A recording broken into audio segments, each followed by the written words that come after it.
যখনই জমিনে কোনো বান্দা নাফরমানি করে তখন ওই জমিনের ওই বান্দার পায়ের নিচের মাটিটা জমিনটা আল্লাহর কাছে আবেদন করে, আল্লাহ আল্লাহ আমার একটু সুযোগ দাও, আমি একটা শুধু গড় দেমু, আমার নিচের মাটিটা উপরে উঠামু, উপরের মাটি নিচে নামামু, শুধু ওই লোকটা যেরকম বিছনায় এপাশ ওপাশ করে আমি আমার জমিনটাকে একটু এপাশ ওপাশ করবো, আমার নিচের মাটি তুলবো, উপরের মাটি নিচে নামাবো, আল্লাহ এরে নিয়া আমি শুধু একটা উল্টানি দিতে চাই, তুমি আমার অনুমতি দাও। রব্বুল আলামিন তখন বলে ওই জমিনকে, না তুই এমন করিস না, ও যে আমার বান্দা, ওরে না আমি বানাইছি, ওরে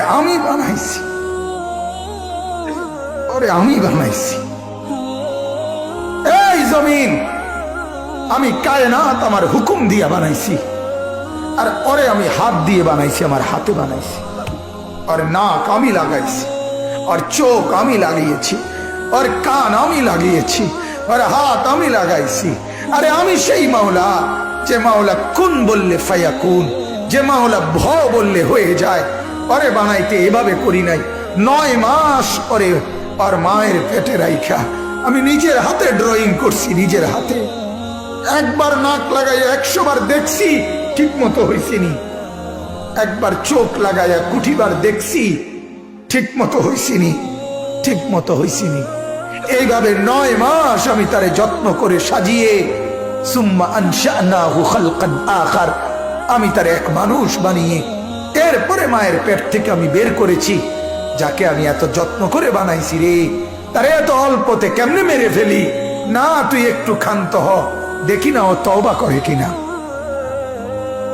ও ফিরে আসে কিনা, দেখি না।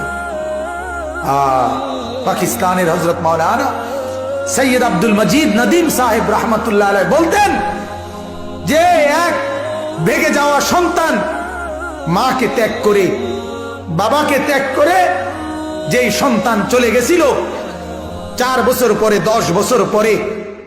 10 বছর পরে সেই সন্তান যদি মার কাছে ফিরে আসে আর চোখের পানি ছেড়ে দিয়া বলে, মা মাফ করে দাও,